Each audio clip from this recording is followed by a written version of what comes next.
네, 강의 진행하도록 하겠습니다. 저희 답안 작성 지도반은 일단 제가 이런 식으로 각 장별로 기출문제하고 예상 문제를 드릴 겁니다.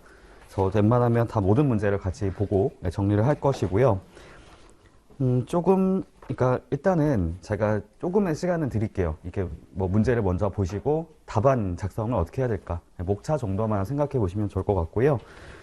일단은 제가 전반적으로 출제가 될 수 있는 부분들이 어디가 있는지 또 함께 말씀을 드려보도록 하겠습니다. 네, 바로 1장부터 같이 볼게요. 제 1장 총칙입니다. 네, 총칙은 일단은 전반적인 구성을 한번 생각해 보도록 할게요.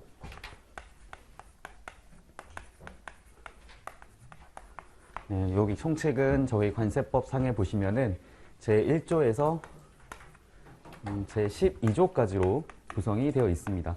13조까지 원래 있는데 이게 삭제가 돼서 현재는 12조까지 들어가 있다라고 보시면 되겠고요.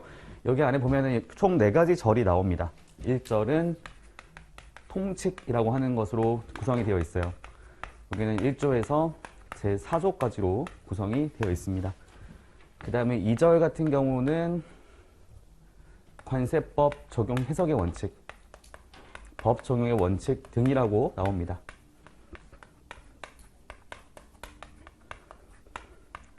요거는 5조에서 7조까지로 구성이 되어 있는 부분이고, 그 다음에 3절 같은 경우는 나오는 것이 그거예요. 기간과 기한.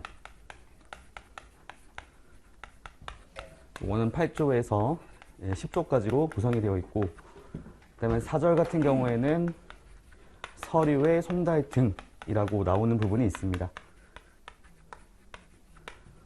여기는 11조에서 12조까지로 구성이 되어 있습니다.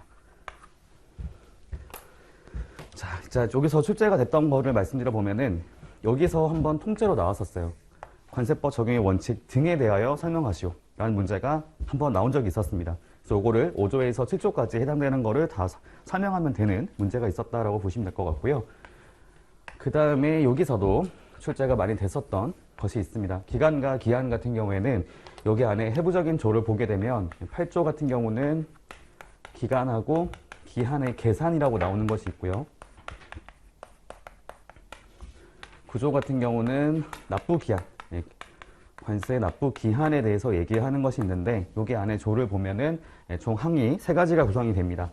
원칙적인 납부기한, 관세 납부기한이라고 나오는 것이 있고요. 이게 1항이 이렇게 나오게 되고, 두 번째로는 사전 납부라고 하는 것이 나옵니다.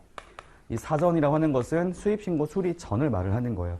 그러니까 원래 원칙은 수입신고 수리 이후, 즉 납세신고가 됐다고 했을 경우는 납세신고 수리가 되고 나서 15일까지 납부를 해야 되는데 그 전이라더라도 납부를 먼저 할 수 있다는 부분이 2항에 나오게 되고, 그 다음에 3항에서는 월별 납부라는 것으로 구성이 되어 있습니다. 그러니까 이게 1항이고 이게 2항, 월별 납부가 3항으로 나와 있게 되고요. 그리고 10조 같은 경우는 이제 천재지변 등이 나오게 되죠. 천재지변 등에 따라서 납부를 연장할 수 있다, 기한을 연장할 수 있다라고 나오는 것이 있습니다. 여기서 저희 시험에 출제된 것이 있어요. 여기 나와 있는 것 중에 월별 납부가 단독으로 출제가 됐었습니다. 요거는 반드시 정리를 하셔야 되는 부분인 거고, 요거랑 같이 더해서 환급특례법상에 가서 보시면은 일괄납부 제도라고 나오는 게 있죠. 요것도 함께 묶어서 나온 적이 있었어요. 같이 정리를 하실 필요가 있겠습니다. 두 가지를 비교하는 것이 필요하다라고 말씀을 드리겠고요.